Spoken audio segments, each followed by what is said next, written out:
Hey everyone, and welcome. Today, we are putting your knowledge to the absolute test with a quiz that's pulled straight from the real SSC MTS exam, held on February 11th.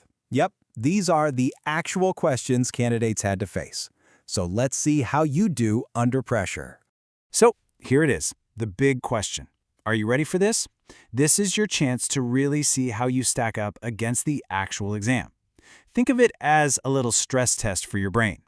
Let's find out how solid your preparation really is. All right, let's kick things off with questions from the morning session. That's Shift 1. No warm-ups, we're diving right in. First up, a classic from the world of science. The question is, the neutron was discovered by whom? Take just a second. Search those memory banks before I show you the options. You got an answer in your head? Okay, here are your choices. A. J.J. Thomson, B. Ernest Rutherford, C. James Chadwick, or D. Niels Bohr. Take a moment and lock in your final answer. And the correct answer is C. James Chadwick. He's the one who discovered the neutron way back in 1932. This is just one of those fundamental pieces of science knowledge you've got to have down. Now, here's the pro tip that'll prep you for other potential questions. Remember, J.J. Thomson discovered the electron and Ernest Rutherford, he discovered the proton. You really need to know the discoverer for all three of these subatomic particles. It's a huge advantage.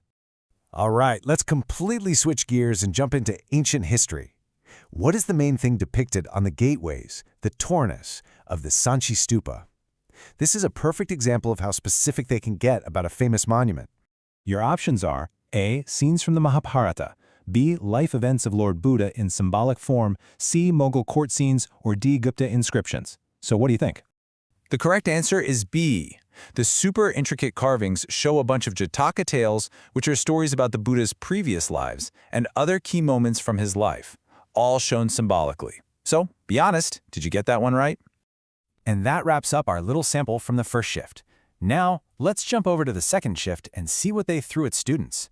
You know, the difficulty and the topics can totally change, so let's see what the afternoon paper brought to the table. Okay, check this one out. A question from modern Indian history that really tests your attention to detail. How many volunteers went with Mahatma Gandhi on the famous Dandi Salt March back in 1930? The options are all pretty close, aren't they? 50, 78, 110, or 82. This one isn't about making an educated guess. It's about knowing that exact number. And the magic number is 78.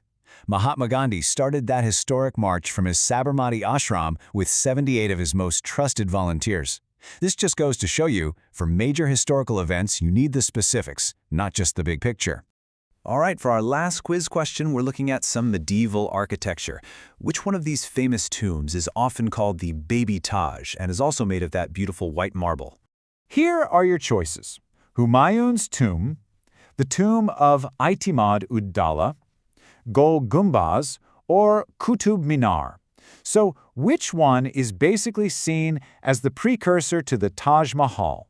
And the correct answer is B. The tomb of Itimad-ud-Dawla, which is in Agra, is often called a draft of the Taj Mahal. You can totally see the resemblance in its incredible marble work. A really cool piece of history, right?